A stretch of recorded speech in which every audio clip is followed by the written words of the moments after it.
Hello, and welcome back to the Simplifiers podcast, where we take topics in work and in life and simplify them.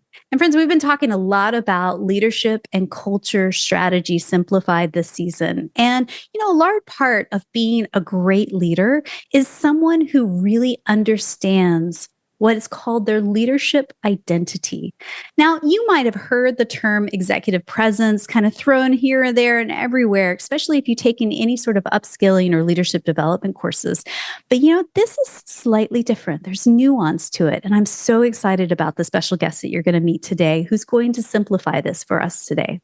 Her name is Shayna Davis, and she's a leading strategist in influence-driven income and impact, helping ambitious women transform visibility into financial success, abundant opportunities, and lasting legacy. She's the creator of the Influence Impact Method, and she's partnered with top executives, Fortune 500 companies, and media personalities to build scalable brands that transcend industries. She's also the award-winning host of the Influence Economy podcast and is a go-to expert for those ready to own their influence and cash in on it. So I'd like to welcome to the Simplifiers podcast, Shayna Davis. Hey, Shayna. Hey, I've been looking forward to this. Thank you for having me. I'm so glad you're here. And I really do want to kind of nerd out about this stuff because executive presence definitely is a corporate jargon buzzword that's happening right now. But you have a slightly different one, executive influence. Tell us what's the real difference between executive presence and executive influence. Executive presence has typically been reduced to confidence and charisma and clothing, career advancement, commanding the room, and a lot of other C words that I'm not allowed to say publicly. And I think that needs a reframe because for me, Mary, it's not necessarily about how leaders are showing up in the room, it's how these leaders are being perceived in the market, which is why I don't like the term executive presence at all. I actually use the term executive influence. In my experience of working with leaders over the last couple of decades, what I find is that most of them are good internally. But when they have to influence externally is when things start to get a little bit shaky. And so, what my company does is we actually make sure that leaders are good at external influence because I think that's where the rubber meets the road, especially at the time of this recording, where companies are experiencing three primary pressures. They're in a talent war. They are in a situation where trust gaps are continuing to widen, and we're in a major technology disruption with the introduction of AI. And oftentimes, when leaders have to engage with external stakeholders, whether that is an investor, a client, the media, they have to demonstrate some level of thought leadership on LinkedIn. That's when things start to get like, oh, wow, maybe I don't have the level of influence and authority that I thought I did that was being able to be demonstrated inside of the organization. And that's why I think it's so important for us to really look at this from an external perspective and not just what's showing up in the room. So when you say external, meaning when an executive or senior leader is interfacing with people outside of their company, correct? Absolutely. So give us Absolutely. examples of that. Yeah, so I just gave several of them. Oftentimes you have to engage on social media. You Mhm. have to be in media. Perhaps you're engaging with an investor. Maybe you're having to talk to a potential client. Anytime that you're not talking to someone who is on the inside of your organization, however, you're being an ambassador for your brand, meaning that you're in HR and you're talking to somebody because you have to hire them, or you're at a luncheon and you have to be the speaker. Are you really able to have the same level of influence and presence outside of the organization that you've mastered inside of the organization? And so that's what we're referring to when I talk about this external presence and this executive influence, that I think is a better way of us looking at presence in relationship to how it's been done historically. Love it. So when you're talking about defining your leadership identity, Mhm. you mentioned that there is something about leadership narrative. Break us down both of those concepts, leadership identity and leadership narrative. Yeah, so narrative is part of the identity. So my firm actually takes a three-pronged approach to executive presence. We look at it from the standpoint of leadership identity, leadership branding, and leadership messaging. We'll talk more about where you can find out more about the other two later. But when I'm talking about your leadership identity, that's who you are and what you stand for. So that includes, what is your narrative as a leader? What's your POV? What's your thought leadership? And it goes beyond what your company thinks. It's not just about the industry that your company is in. It's not just about the products and services that your company sells. But you, as the individual leader, what is the narrative that you've created about your leadership? What is the POV that you have about your industry or what the product sells? And if it's the exact same thing as what's on your company website, then you haven't really taken the time to think about what your narrative is as a leader and what your identity is as a leader. And So all of that affects your presence of how you show up outside of the company. yeah, it makes sense. Totally. So give us an example. What is an individual person's leadership identity versus, what the company's core values are? Yeah. So I ask you, what is your guiding belief or your thoughts around what it is that your company does or the industry that you're in? And I wrote down a couple of examples. So imagine that you are a marketing executive of a consumer packaged brands company and they sell their household items. I don't really care what your company thinks so much about your industry or the products that you're selling, but perhaps your guiding belief or your unique thoughts are products should make people feel something, not just clean something. Like that's the narrative and the POV that you have about household products. It's not just about what they're able to do. You want to extend into how people should feel when they're using products. That type of messaging is going to show up when you're talking as a leader outside of the company. Perhaps you're in HR and you use something like people strategy is business strategy. Like that's your point of view and that's your identity around what it is that you do. And again, if you're not shaping that yourself, you're not really building yourself as an authority in your industry. You are not getting picked, paid, and promoted inside of your organization because they don't necessarily see you as strategy. Sometimes they see you as just a doer, and then you just become the wind beneath the wings of the person that's above you, oftentimes of another gender, that gets seen as the strategist. And no matter what your title is, nobody knows who you are and what you stand for because you haven't really taken the time. And I just want to start by saying it's not your fault. Most of us have not been taught to use our level of identity and influence as a strategic asset. When I ask many leaders, like, tell me about your POV, tell me about your thought leadership, they tell me their title or their job description. And that just shows me that no one's really taken the time to share with them how you determine who are you as a leader inside of this company, despite who the company is, small or large. I think there's so much to that. Let's unpack it because I really think that some people, I'm going to go ahead and include myself, have had some incredible bosses over the years who have really taken people under their wing, mentored them, and helped kind of coach them through these kinds of bigger picture topics and thoughts. And I hate to say it, a lot of people don't. They have had either terrible bosses or bosses who just are only focused on themselves and not really cultivating and upskilling their people. So they've never really had these kinds of higher level conversations. As a result, sort of turned into cogs in the wheel that's churning the big profit machine as it goes, right? And so when you're a cog in the wheel, you're a number on a spreadsheet. I hate to say it, you're not memorable, so that when time comes for layoffs, guess who gets cut, Yeah. right? And it's so easy to get caught up in your title and your job description and your day to day duties and not really take a step back, regardless of how long you've been in your career. Maybe you're an emerging leader that's just graduated college, or perhaps you've been around for 3 decades. It's Mm. very easy to get so caught up in your title and the evolution of your role and not really think about who are you as the leader inside of this organization, especially if you work for a company that has a lot of brand recognition. If you start to work for one of the Fortune companies, it's real easy to even get comfortable thinking that you can rest on the laurels of the brand visibility and the brand reputation of the company that you work for. But I would just encourage everyone to recognize that there is a certain level of emphasis that should be put on who are you as the purple person, because people trust people, they don't trust companies.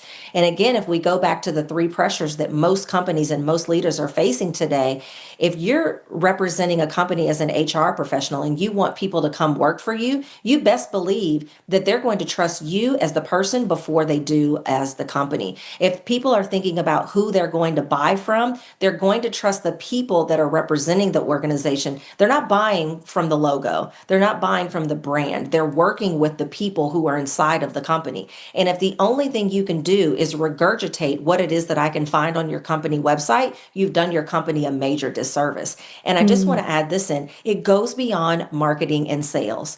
Think about those technical people at all of these companies that are in IT, that are CTOs, that are engineers, that are in your non-traditionally forward-facing companies.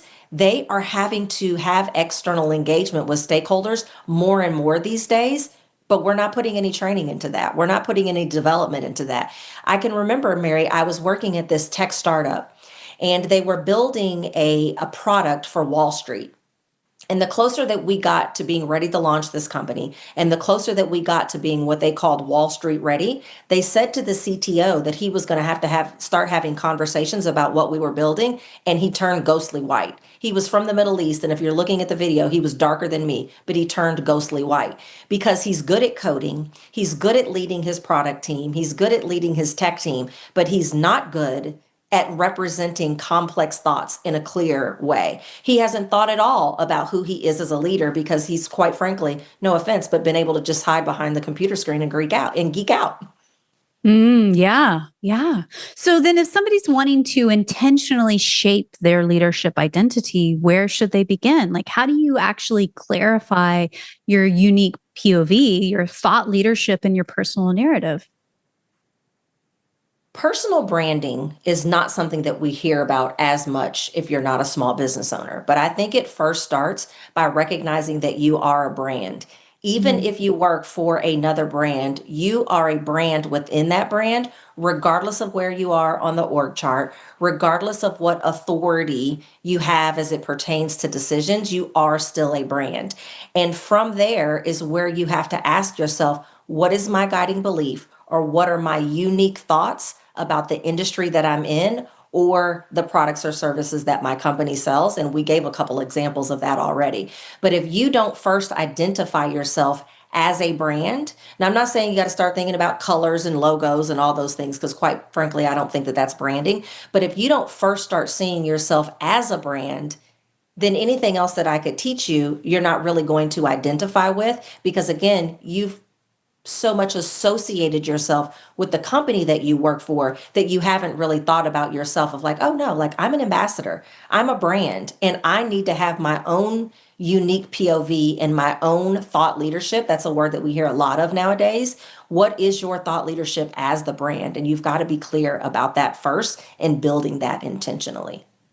I think it's very smart to separate or at least, audit who you are as a personal brand versus what the company brand is. Because let's face it, most people stay in jobs shorter amounts of time now than ever before. I read a study recently that said Gen Z in the US stays at a job on average 1.7 years.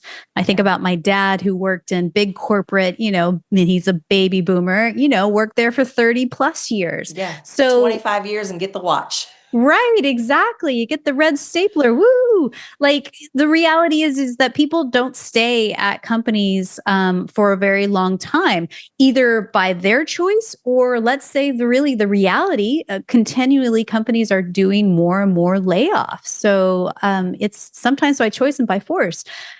So I see the value and importance of really thinking about, well, who am I in this situation, not necessarily what is my job title in this company, because that could change. Yeah. There's an organization here in the Dallas area, and they have a program, Executives in Transition. And it's Mm. all, and most of the executives that are part of that program are out of work. Some of them are Mhm. transitioning into something different, but the bulk of them are out of work. And I've been asked to come and do a keynote at one of their upcoming events when they get together. I think it's monthly. And this is what I'm going to be teaching on. I'm going to be teaching on what is going to help you stand out in the job market that we're in when you have, like, listen, when everybody was not remote, you were only competing with maybe 4 or 5 other people in your town or around your surrounding area. But now that most of the jobs are remote, you have 400 and 500 people that have applied for a job within 3 hours of it even being posted. And what is going to differentiate you from everybody else in the marketplace? And if you're only thinking about yourself as the accomplishments on your resume, if you're only thinking about yourself from the standpoint of what you've done and not who you are, it's going to be a lot more difficult for you to stand out from the competition. However, if you oppose that with, I'm going into an interview and I'm able to demonstrate to you the thought leadership that I have as it pertains to either the products or services that this potential company sells or the industry that they're in, it's just going to be a major differentiator from everyone else that's out there that only wants to saddle up with what's on their resume. Yeah. So if I was to really kind of take that audit of my own personal leadership narrative and really start to put pen to paper and craft it myself, what would I start? Like, is there journal prompts or places to begin? Or is it just simply having a natural curiosity to my industry? What are the latest and greatest news in my industry? And what are my beliefs on the latest and greatest news and trends? Where would you coach your clients to start first? I think trend is the wrong way to look at it, Okay. because although you're going to evolve over time, you're going to refine, but you should not constantly be reinventing. So if Hmm. you're looking at this from the standpoint of trends, or you're looking at this from the standpoint of a new role, then you're not really thinking about a core identity.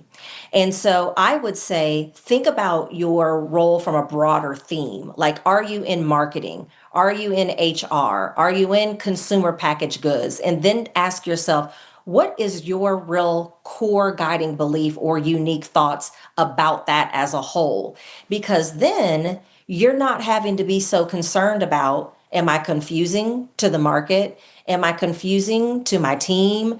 Am I giving, like, I don't, because then you're having to reinvent yourself every time the role changes or every time the trend changes. And I Mm. think that you should ask yourself, what is my leadership narrative of me as a person? And if you can't narrow it down that much, then focus on your role from a broader standpoint or your industry as a broader standpoint. And that, while it should be refined over time, you should not constantly be reinventing, because if so, then it's not really who you are at your core. You're just shifting yourself to fit the environment, and then you give off scattered. Yeah. And so let's break that down because I'm sure that there's quite a few missteps that leaders take, and make when they're trying to project authority or influence and it falls flat and it stumbles. Like, how can they avoid coming across as inauthentic in this process? I think one of the big mistakes I see is that we mistake volume for authority. And Mm. it's not about being louder. Real influence and real authority is demonstrated through signals, not noise. And the best way that you can counteract that mistake is by sharpening your message. So once you've gotten clear on what your leadership identity is, then you need to work on sharpening the message around that so that it's more about being clear and intentional than it is being louder. And I think we live in a society now when we hear things like authenticity, we think that that gives us a license to kind of be a little bit rogue. And I'm like, no, that's not the route. That's not the route to go. And so it's not about being louder. It's about being more, if we want to use the word authentic, it's being more authentic to the signals that you're wanting to send as you as the leader, and not necessarily being loud. And then as you're doing that, I think one of the other mistakes that I see is so oftentimes, like, we're ignoring external signals altogether. I said earlier, I have a three-pronged approach to executive presence. It starts with the leadership identity, which we've talked about at length, but it also includes your leadership branding and your leadership messaging that we don't have a lot of time to go into today. But you need to make sure that all three of those things align so that you're really making sure that you are presenting the way that you present yourself publicly is actually a reflection of who you really are and where your expertise really lies. And is it true to, really when you're shaping these things, you're making hypothesis, right? You're testing the waters in some way until it gets to a refined place. Because you might think, well, my belief is this, but that might evolve over time, right? Especially as you Mhm. learn more either about yourself or about the marketplace. Is that true? Yeah, absolutely. And that's what I was saying earlier is that you should be refining over time, but you should not be reinventing. Mm, Which is why I would never coach you to look at the trend or look at the current role versus the role that you want. It has to be true to who you are as the individual. Because if not, that's when you're just constantly reinventing and you never really get in a position where you can solidify your identity. It's very difficult to sharpen your message and be clear about who you are as the brand inside of the brand if you're constantly having to reinvent versus if you're a little bit more grounded in, I have a guiding belief about women in leadership, right? I mm. have a guiding belief about marketing. I have guiding beliefs about the industries that I have been in before. And although my messaging tightens and refines over time, my guiding beliefs and my thought leadership has never shifted, ever. And so with that, because your North Star stays the same, right? Correct. There's less chance of confusing your teams or confusing, let's Yeah. say, your audience, if you will. You're consistent in that way, right? Yeah, because then even as you're refining, what you're showing your team is like, you can actually trust me. I'm building Mm, trust inside of the organization. I'm building trust outside of the organization so that as I'm refining, it's not a departure from my leadership identity and who I am. It's just a deepening of it. And that's mm, what should evolve and change over time. And that's where people will trust you more outside. And that's where people will trust you inside. You talked, Mary, about then when they're looking of who they're going to lay off, who do they get laid off? If you're constantly shifting and changing, you're probably going to be one of the people that gets let go of most. Or if mm, your teams are constantly in conflict, this could be why. But if you're just deepening who you are as the leader and not constantly reinventing and departing from who you are as the leader, all of the trust antennas are going to go up because you're sending consistent signals, whether those signals are being sent inside or outside, or if the external signals that change, we talked about the three pressures. 10 years from now, it may be three different pressures, but who you are as the signals that you send as a leader should not be shifting every time something changes inside or outside of your organization. mm. What this all makes me think of is that song "Steady as a Rock." Yeah. Right? That's what you want and need from a leader is somebody who's Mhm. super steady. You can Yeah. go to for vision or advice or clarity as to where we're headed next as a team or a department. Somebody who is steady. And that's what I would define consistency as being, right? Mhm. Mhm. Absolutely. I believe that many leaders, especially many women leaders, are living beneath their potential. That doesn't change. It doesn't matter what's going on inside of an organization, outside of an organization. My thought leadership is around the fact that most of us are living beneath our potential.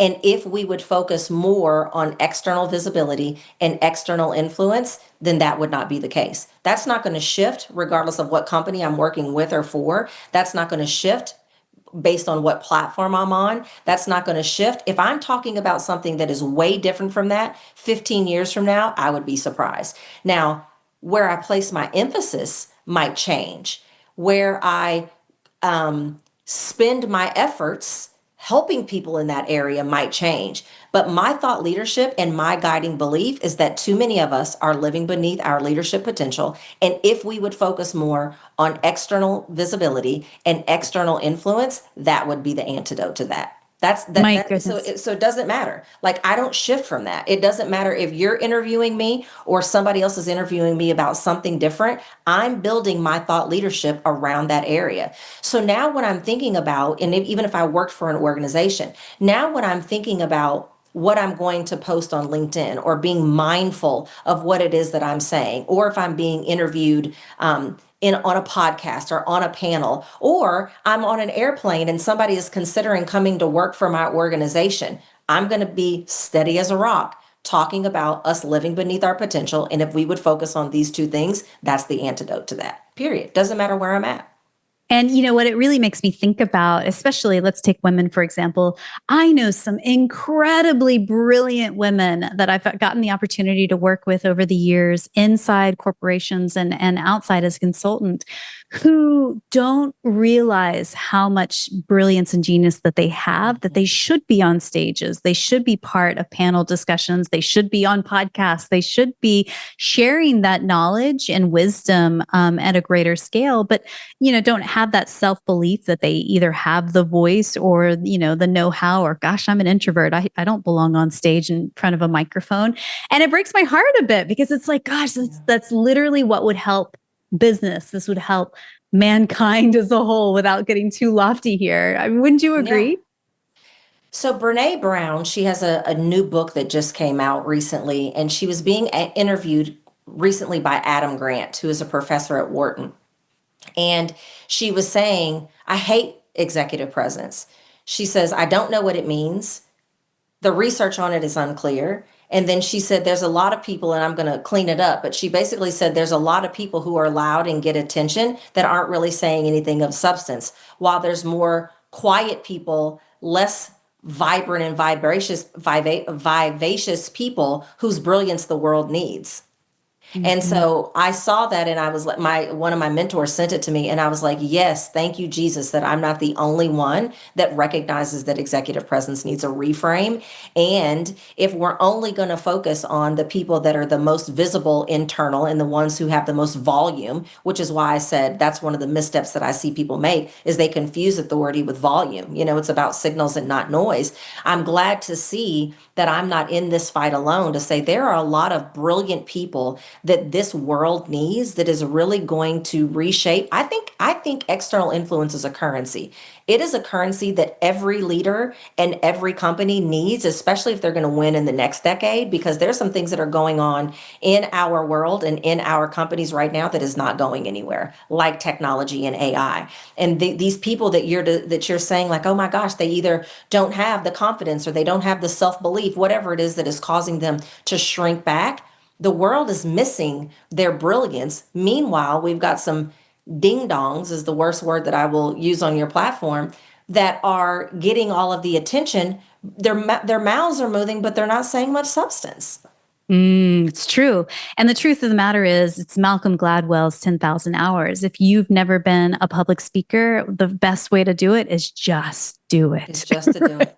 Literally crank out 10,000 hours to mastery of anything. And so the reality is that it doesn't take you 10,000 hours in the end of the day, because you do learn after every single time you get up on stage, or you're part of panel discussion, or you're on a podcast, or you have to do a pitch presentation in front of people. The first one sucks. It's terrible. The fifth one, not so great, but you learned a few things. The 20th one, I start to understand a little bit more about myself, and I can learn how to calm my nervous system when I get really excited or nervous. And then you get into what's called flow. I think anybody can master any new skill. It doesn't have to be innate to who you are as your personality. I 100% agree. Yeah. So if you're curious about Shayna and the work that she does in the world, helping people to really build their external influence, I highly recommend checking out her website. You can find all the details in the show notes for this episode. Just go over to the Simplifiers.com. And you can also find her website, Shayna, at ShaynaDavisConsulting.com. I highly recommend connecting with her on LinkedIn. She's very friendly and very approachable. So, connect with her, tell her that you heard this podcast, and to get more information. She also has a free insight report, and it's called External Influence, the Currency Every Leader Must Carry. You can find that over at externalinfluence.us. Shayna, can you tell us a little bit more about that report? Absolutely. So I talk about some of the things that we discussed today, but I go even deeper. And if you remember, I said I have a three-pronged approach to this leadership identity, which we've talked about this entire episode, but you're also going to learn more about leadership branding and leadership messaging, because I think all three of those have to be aligned. I also share in there like the cost of doing nothing, but it's not just my insights, it's also actionable steps that every leader can take as well. And so I would encourage, if you are an individual leader, that you should get that. And also, if you're leading teams, that you should get that so that you can make sure that you know in the ways in which that you should be developing the leaders that you're responsible for. Love it. Again, find that over at the show notes over at thesimplifiers.com. So as we wrap up, Shayna, I've got a few questions that I like to ask you that I ask everybody that comes on the podcast. Rapid fire. Here we go. So first one is this. What's one book or blog that you're reading these days that's either challenging you and poking holes in your belief system or inspiring you? Yeah, so I'm actually in the process of writing my own book right now, and I don't read other books while I'm writing because I don't want to be influenced by them. But the most recent book that I read was Fanatical Prospecting by Jeb. I think his last name is Blount or Blunt. It's Blount. And I've really enjoyed that because although, I think if you're in business for yourself, you're in marketing and sales regardless of your industry. And it's really making me step up my game and how I prospect and how I bring more business in. That sounds like an interesting book. I've not heard of that one. We'll link it up in the show notes for you guys over at thesimplifiers.com if you want to check it out. So, tell me if there's somebody in your network, somebody that you know personally that you just feel is up to brilliant things, and you want to shine a spotlight on them. Who knows? Maybe one day we'll have them on the podcast. Who would that be?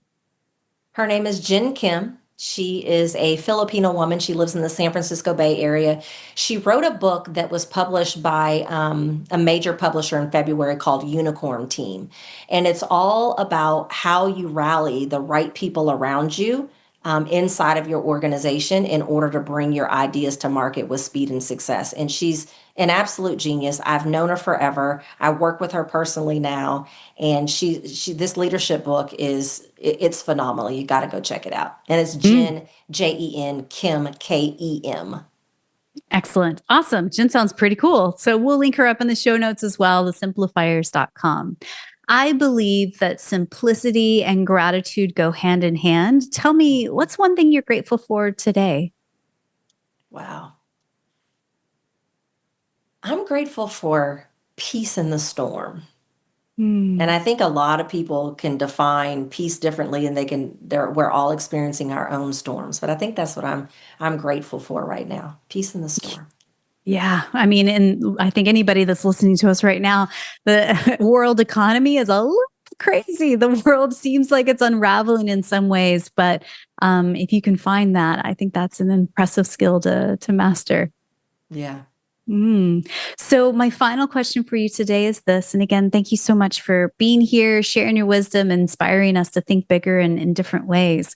Someone somewhere is listening to you and I right now, and they are thinking, gosh, I've heard the feedback that I should have, quote unquote, more executive presence, or I should have more visibility in my job. Really don't know what that means or where to even begin. They're feeling a little bit discouraged. What's one thing you could whisper into their ear right now just to encourage them in this moment? Everything you have is everything you need. You just got to find somebody to help you be intentional about building it and cultivating it. Thank you so much. Appreciate you, Sheena. You're welcome. Thank you for having me.